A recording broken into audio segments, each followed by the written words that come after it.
I just recently replayed Dragonage Origins after finishing Dragonage Veilguard, and I was absolutely hooked and diving into the witch hunt and likely a second playthrough afterwards.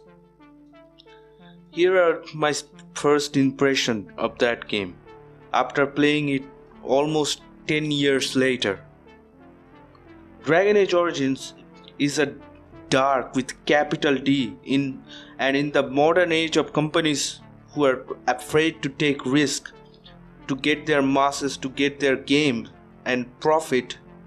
It is insanely refreshing that Dragonage Origins doesn't really back down from its brutal and dark elements.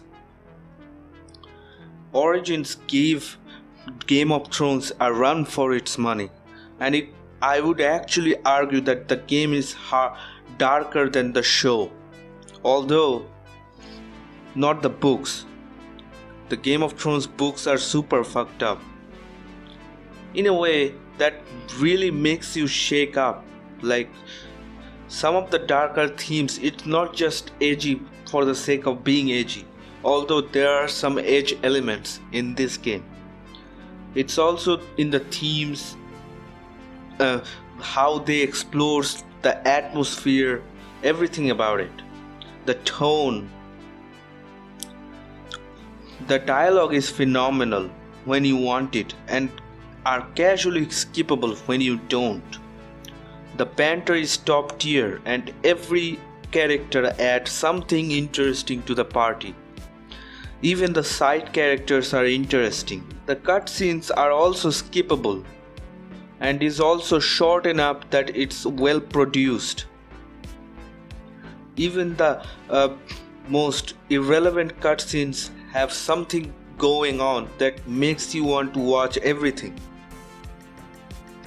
Note that the hidden dialogue, the lore, the game is absolutely dripping with lore and style.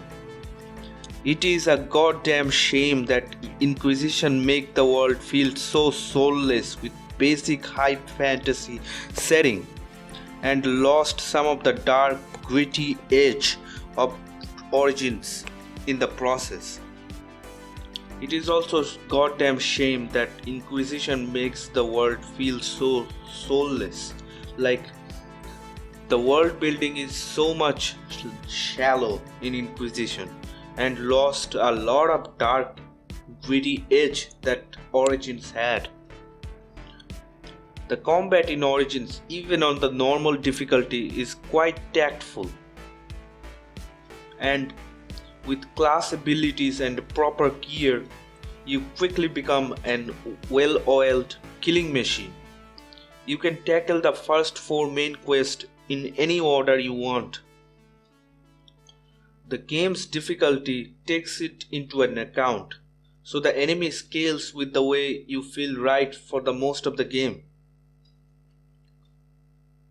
Despite people's complaints about magic being overpowered, I can report that you can absolutely make a fun and interesting builds based around both warriors and rogue, even though the warriors class is bit too basic.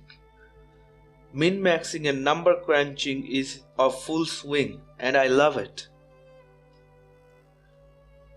The game loot is semi-random and based on level tier system. Most good gears is hand placed in the game and random loot exists mostly to tide you over until you find it. So there is no shitty loot grind, random loot grind like you see in many MMOs or looter shooter. Unlike a lot of the games, the final boss is actually quite challenging and feels like a proper send-off to the main campaign, which is very well done. Like this game has one of the best, if not the best, third act of any BioWare-esque RPG I have ever played. But this game is not without its flaws, and a bunch of nice items are locked, and some of the flaws I will list them as follows. A bunch of somewhat nice items are locked behind internet access and EA account shit. Though all the best locked items are locked behind completing Golems of Amgarak and Witch Hunt DLC achievements, which are fine to be honest. Basically, the Ultimate Edition or the bust here. Because the DLCs are great and add a lot to the world, especially the return to Ostigar should have been in the main game content. Enemy variety is also a bit lacking, and you won't get out most of the game tactically without fully planning it on hard or nightmare, because you quickly become laughably overpowered on normal. And if you even have the slightest of ideas how to build a strong character, it is quickly easier to do so. The allied AI is dumb as bag of hammers, and you can actually make it worse.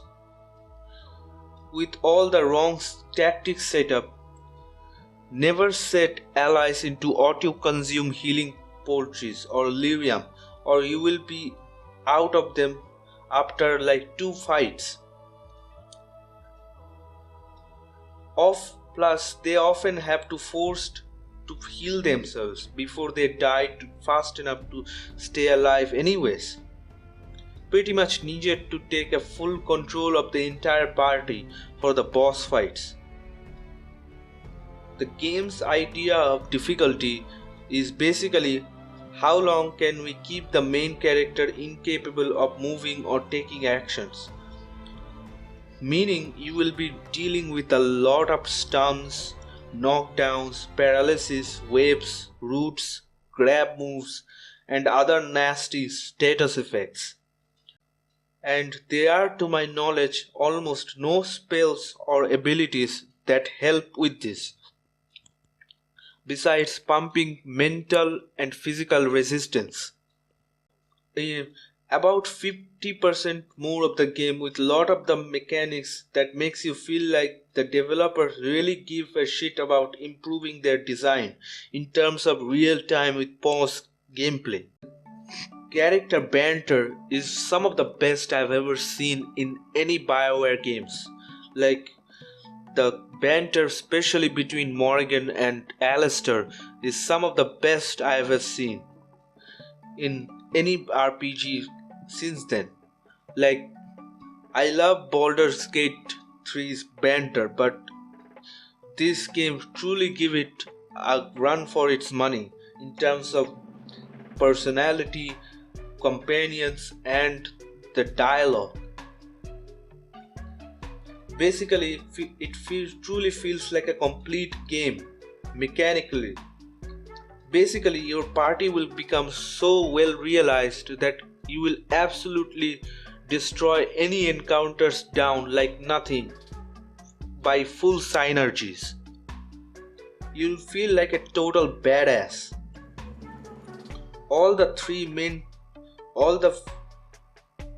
I would not say 3 main quests, but all the 4 main quest locations are all very interesting from the world building perspective. I just wish that it were longer. You basically get 3 shortened versions of the 4 main quest branches in the game, and immediately a climax after the third branch is complete. I wish there were likely 2 more well realized areas in this game. Don't get me wrong, the game is long, but not that long. I would like it a bit more with new locations. There are cut corners everywhere though. There's a lot of repeatedly used assets and very abrupt dialogue. Clearly rushed to get it done with not a lot of resources. The dialogue overall is pretty limited, so it's a good thing that the character banter makes up for it. The boss fight in Awakening is a bit of a letdown. The final boss is largely static models that constantly knocks you away while summoning annoying tentacles monster. The coolest secret boss fight in the game is just a recovery phase. Instead of a new boss mechanics that makes the fight feel like it's a bit of a letdown. In terms of storytelling also, Awakening has a lot of problems, like the the mother is not that really well fleshed out that much. I would like a bit more of the architect's lore a bit much because it abruptly ends rather quickly. In terms of Golem of Amgarath, it's a solidly appropriately long dungeon crawl with probably the second best boss in the game at the end. Interesting exploration mechanic that makes looking around the same large dungeons much more interesting, and it is also very challenging, and a relatively interesting story for minor dungeon crawl. In terms of shittiness, I would say, like, wow, your party members for this DLC are absolutely fucking garbage. Some of the worst optimized character ever. I basically soloed the entire dungeon and then I actually soloed the last boss on hard because my whole squad immediately wiped. Bring the manual of focus over from in Awakening and the respect immediately in this dungeon crawl experience and it would become a much better. So yeah, those are my retrospective or Dragon Age Origins. It is still the best Dragon Age game and probably the best BioWare game ever made, barring Baldur's Gate 2 and Mass Effect 2. I fucking love it. It's great and you should really go and play it. It's much better than the disappointing sequel Dragon Age Veilguard and all the sequels out there. Don't get me wrong though, I did like some of the aspects of those sequels, but it's no doubt that Dragon Age Origins is the only good game in Dragon Age franchise. That's it for today's video. Thanks for watching.